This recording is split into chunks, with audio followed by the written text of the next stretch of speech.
Hello, good afternoon everyone. For those that don't know me, my name is Noel Cranswick. I'm Lachlan's oldest brother, and I'd like to welcome you all here today on behalf of the family, just to remember Lachlan and his life that was. And we've got a bit of a program, and afterwards there's some food. In fact, there's quite a lot of food for everyone, so please stay and eat some. Enjoy.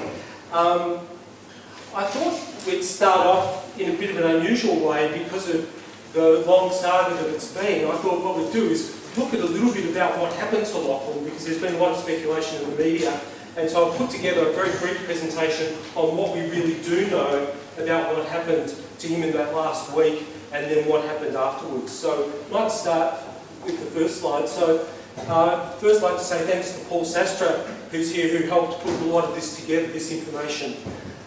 So we know that so as you know, Lachlan died on Monday the 18th, but we know on Friday the 15th he was sick and he wasn't at work, and as he always did, he was very obsessive. He let work know that he wasn't going to be there. But he turned up to work on Monday as per normal, got home, got off the bus as per normal, and then really what happened then was for a few days he just wasn't seen and no one seemed to notice. So on Tuesday he wasn't at work, he was expected to be at work, but no one noticed that he wasn't at work, and so no one looked for him. Then on the Wednesday, he was planning a day off anyway, so he wasn't expected to be at work, so no one looked for him. But then Thursday and Friday were a bit flexible, and so a lot of people would have just taken time off work and not done it and not told anyone, but Lachlan would always tell people if he wasn't turning up. Then he was very involved in the curling club, and on Thursday night he didn't turn up to curling, which he inevitably did. And then again on Friday, he didn't turn up to curling Friday evening, and he ran the bar on Friday, so that was it was noticed he wasn't there. And then his friends went around on Saturday morning just to find out what was happening, and that's when they realised he was missing and hadn't actually seen him for several days.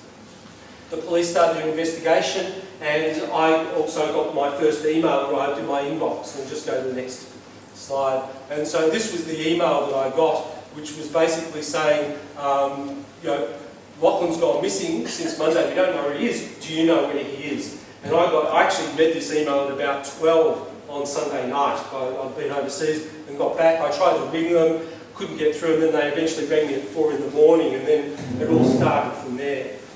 So if we go to the next slide.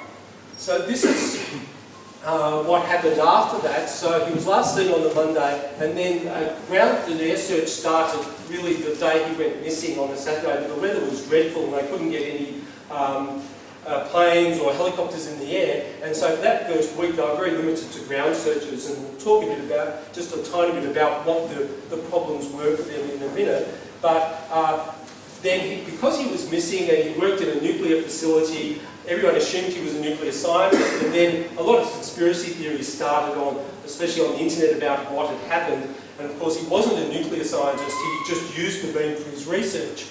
But Rupert went across in February, and then my family, we went across in March, and there was really no clue as to what had happened. Basically his house was left open, all his stuff was there, and it was like he just disappeared.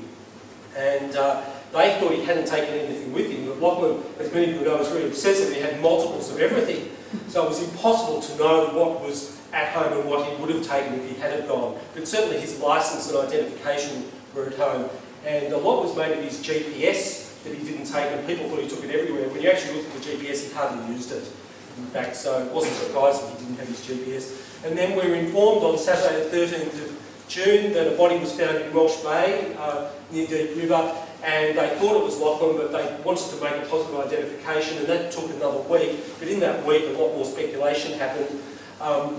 When eventually, after the coroner's report, which isn't fully finished yet because of toxicology, but so far we know that there was no evidence of trauma, and he almost certainly drowned. And so I was found in the river, and I'll show you where. Next slide.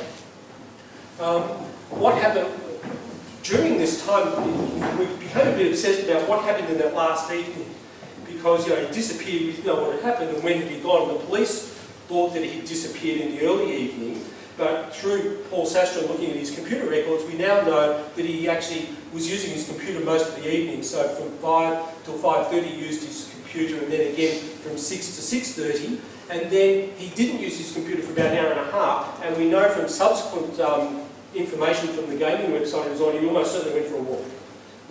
prone to do. He then played on his computer till 11:30, and then there's nothing more, and there's nothing from the next day, and he almost certainly, if he was in the house the next morning, he would have logged on, because that's what he did every morning. The first thing he'd do was log on to his computer, because he lived on his email, as he did the previous morning, and so there was no activity. So we thought that when he disappeared, it must have been very late at night.